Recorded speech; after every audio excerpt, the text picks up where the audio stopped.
తెలంగాణలో భారీ వర్షాలతో నష్టపోయిన రైతులకు మృతుల కుటుంబాలకు నిరాశ్రయులైన వారికి ప్రభుత్వం నష్టపరిహారం చెల్లించాలని డిమాండ్ చేశారు.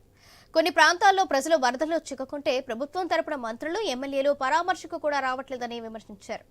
కాంగ్రెస్ ప్రభుత్వం వైఫల్యం వల్లే భారీ ఎత్తున నష్టం జరిగిందని విమర్శించారు. ముందు జాగ్రత్త చర్యలు తీసుకోవడంలో ప్రభుత్వం ఫెయిల్ అయిందని మండిపడ్డారు. లోతట్టు ప్రాంతాల్లో ప్రజలకు తిండి, నిత్యావసర సరుకులు ప్రభుత్వం సరఫరా చేయడంలో జాప్యం చేస్తుందన్నారు.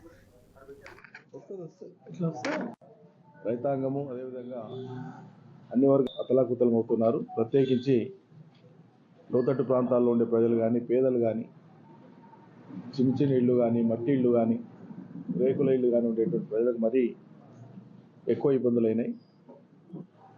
మన చేతిలో ఉండదు విపత్తు, కానీ విపత్తు సంభవించినప్పుడు ఏ రకంగా దాన్ని ఎదుర్కోవాలనేటువంటి దానికి వాళ్ళ సాంకేతిక పరిజ్ఞానం ఉంది, కావలసినంత హ్యూమన్ ఫోర్స్ ఉంది, ప్రభుత్వ యంత్రాంగం ఉంది. ఇన్ని ఉన్నప్పుడు ప్రజలు ఎక్కడికక్కడ అతలాకుతలమైనటువంటి దీనస్థితి, దైన్యస్థితిని ఎందుకు ఎదుర్కొంటున్నారు? రైతాంగము అదేవిధంగా